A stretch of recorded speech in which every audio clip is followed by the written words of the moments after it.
I'm actually out in Etobicoke right now. It is a little far from home, but for some of my clients, I do come out this way.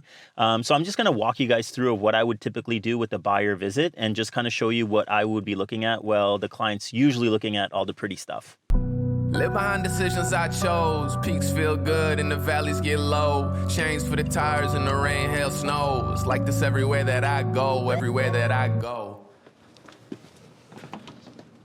So we're always just kind of looking around to see if there's any cracks or anything at the windows, making sure everything closes nicely and it feels good.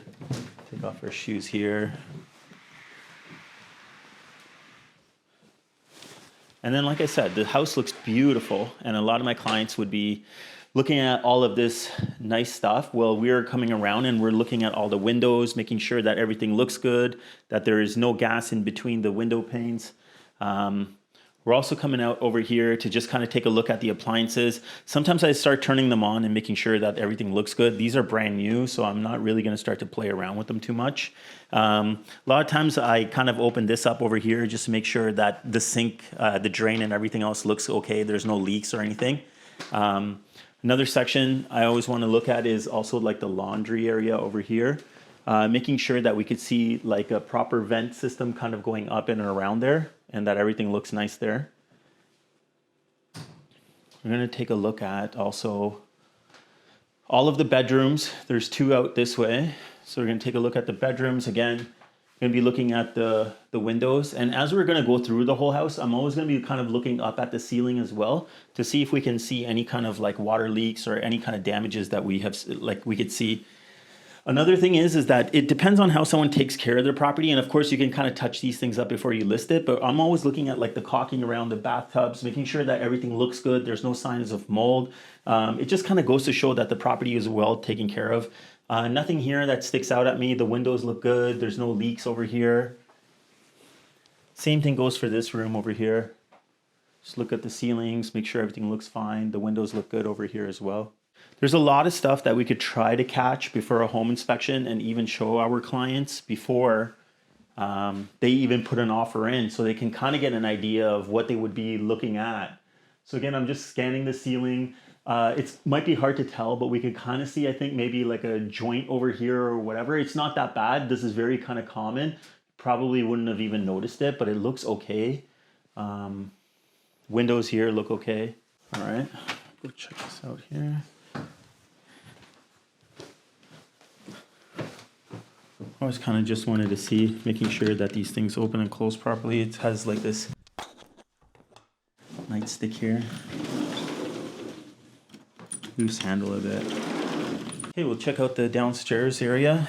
This is where a lot of things matter. Again, I'm still looking at all the windows. This one's relatively new. It looks nice. Again, I'm gonna just look at the washroom. Everything looks good in here. Ceilings aren't super tall here, so I'm kind of watching my head here as well. It makes it harder to see in the ceiling if there's anything wrong, but everything seems to be good here. You can kind of get an idea of the use of the appliances and whatnot. Again, windows, leaks, things like that I'm most concerned about because I don't want to see any water damage. Now my favorite parts are going to be is to try to find out what is going on with the mechanicals. So usually in here, I wanted to kind of take a look at the hot water tank and try to see if we can get any information on this hot water tank. Is it a rental item? They may mention in the listing, it is a direct energy tank or was. And a lot of times we can see like a gas tag over here as well. So that will tell us how old this unit is. It looks a little bit on the older side as well. So it's something that we're gonna have to kind of investigate. One of the last pieces I wanna check here is gonna be the furnace. The furnace and the electrical panel. So it is a 100 amp service. Everything looks nice and clean. I like when it's done like this. You could tell if it's done in a sloppy way where they don't always put these anchors in for the wires. Everything is like tied up nicely. It's neatly organized. It tells me that someone knew what they were doing when they did this thing. I don't particularly like this thing all crammed up like this, but it is what it is. I would want to give this thing some breathing space over here as well. And we have the gas lines. I want to try to see if we could find a tag on this thing.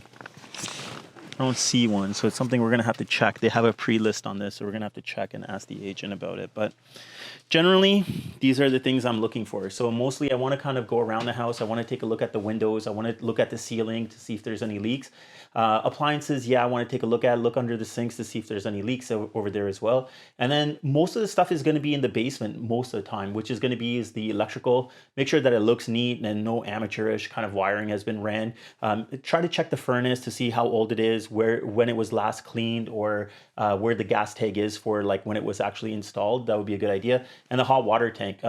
Usually these days, hot water tanks, new ones can be very expensive on rentals as well. So you want to make sure about that as well. But that's generally what we will do on the inside of a property. And then we'll go check out the outside now. So on the outside, I really want to kind of even back it up a little bit. And I want to start to, and sometimes it looks weird because I'm almost at the end of the street or on the other side of the street. But I want to try to see is the roof itself. I want to see if the shingles are curling, if there's any spots that are missing. Just try to get a general idea. Like, I know it's not going to be perfect, not like a home inspector, but we could kind of tell. Are the asphalt shingles still overlapping? Are they curling up? Generally, the condition. Generally, it looks okay. It's hard to tell about like where the flashings and things are. So the roof to me looks okay. Like, I don't think it's going to have any immediate issues right now, but we'll see. The next thing I want to kind of look at is I'm looking at the bricks, and I want to try to see if, after doing a bunch of home inspections, I was told that, you know, you could kind of tell if there's going to be any structural, like hidden structural issues. So with the bricks, if you can kind of start to see them pulling apart, that could suggest that there's a hidden structural issue here. So we really get kind of up close and look at the bricks. While we are looking at the bricks at the same time, what I'm looking is that I want to make sure that if there is a kind of a bit of a grading or a slope, that the water is actually going to be coming away from the house. Because you don't want the water to be sitting here and then eventually finding its way down, okay? It's kind of hard to do something in terms of grading with this because you got this like asphalt already laid down. So it gets a little bit more trickier. It's a little bit easier if you have like a soil sod and that type of stuff. So you can play around with it a little bit easier. It's a little bit difficult here. Just in terms of grading, just imagine this. Like, imagine a pitcher's mound in baseball, right? Like, so they have this kind of thing and their house has to sit at the mound. So wherever water comes, it has to flow away from the house because you don't want it sitting at the house. So we could tell that maybe some spots were already kind of filled in compared to others. Always looking at the fascia, the soffits, the downspouts. Just kind of like even question like where we have some gaps and things like that.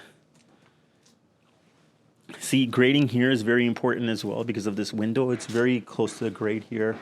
This is kind of like a little bit wavy, so I'm a little bit skeptical about some of these things over here. But then we're dealing with a house that's like 90-ish years old too. So there's going to be some imperfections. Like, I don't know, maybe someone can give us an opinion, and I would say maybe some of these spots need to kind of be filled in as well. And this is, I guess, where the addition would start.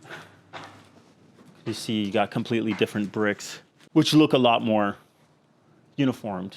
And that's about it. I would be just looking at structural issues like this and looking at grading outside, looking at the roof and making sure we can make a pretty good estimate of what may need to happen over here. It ultimately depends on the client. So what I would want to do is I would want to tell them, hey, this is what I think, this is what I have found. And at least I can advise them. Things like AC units, furnaces, hot water tanks, these things can add up. Roofing, it can add up. So I just want to let them know, in my opinion, like this is where I think things are at. Like, say for example, a furnace would have like a 15 or 18 year statistical life expectancy. I think this furnace is at that life expectancy right now. So I would tell my client, hey, I think you got to budget somewhere between $35,000 and $5,000 on replacing this thing. At least they could keep these numbers in mind when they're making offers. See, right now we're also going to be in a competitive situation. So you may not have the leverage to negotiate at this point right now, but the thing is, at least you have it in the back of your mind. And see, even in a competitive situation, you might actually have to go firm on this offer, meaning that if you really want this house, I'm sure someone's going to come in with a firm deal, meaning that there is no home inspection condition. So if there's no home inspection condition, you really want to make sure what you're trying to get yourself into. Sell it, sell it, sell it, sell it, sold. Sell it, sell it, sell it, sell it, sold. Sell it, sell it, sell it, sell it, sold. Sell it, sell it, sell it, sell it, sold.